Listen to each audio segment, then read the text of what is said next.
அத பாத்துக்கங்க. எப்பவுமே ஒரு மிஸ்டேக் பண்ணியிருந்தேன், ஏதாவது ஒரு கம்பெனி நேம் சொல்ல மறந்துட்டேன் அப்படின்னு சொன்னா, உங்களுக்கு வந்து அந்த கமெண்ட்ல கண்டிப்பா பின் பண்ணியிருப்பேன். அதுல போய் பாத்துக்கோங்க. சொல்லவே இல்ல அப்படின்னு சொல்லிட்டு நினைக்கிறீங்க. உங்களுக்கு சொல்லிட்டே வரேன் இல்லையா? இன்னைக்கு என்ன மன்றம் எங்க போகுது அப்படின்னு சொல்லிட்டு.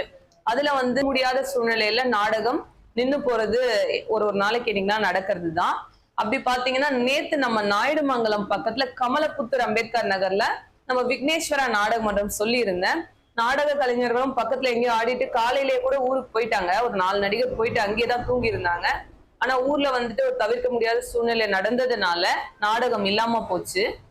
அப்புறம் கிராம மக்கள் ஃபோன் பண்ணி, "அக்கா இன்னைக்கு நாடகம் இல்ல. இன்னும் 2 நாள் கழிச்சு மாத்தி வச்சுக்கலாம்" அப்படின்னு சொல்லிட்டு என்கிட்ட சொல்லியிருந்தாங்க. ஓனர் கிட்டயும் சொல்லிட்டு அதுக்கப்புறமா இன்னைக்கு வந்து போனதுக்கு என்னமோ அதை பார்த்து திருப்தியா கவுன்ஸ் அனுப்புனாங்க. திரும்ப ஒரு டேட் கொடுத்துருக்காங்க. அந்த டேட் போய் கலைஞர்கள் ஆட போறாங்க. அந்த மாதிரி சில கிராமங்கள்ல திடீர் நாடகம் நிக்கும். ஒரு 5 மணிக்கோ 6 மணிக்கோ அந்த மாதிரி நிக்கும். அதனால அண்ணாக்கா நீங்க அந்த ஊர் சொன்னீங்க, அங்க போய் பார்த்தோம் நாடகம் இல்ல அப்படின்னு நினைக்காதீங்க. நாடகம் இனிமே நின்னுட்டாலும் கூட 8 மணிக்கு மேல நின்னாலும் கூட நான் கமெண்ட்ல பதிவுமான விஷயங்களை கமெண்ட்ல உங்களுக்கு மேலேயே காமிக்கிற மாதிரி வரும். அதை நீங்க பார்த்துட்டு நாடகத்துக்கு போலாமா இல்ல நாடகம் இருக்கா இல்லையா அப்படின்னு முடிவு பண்ணிக்கோங்க.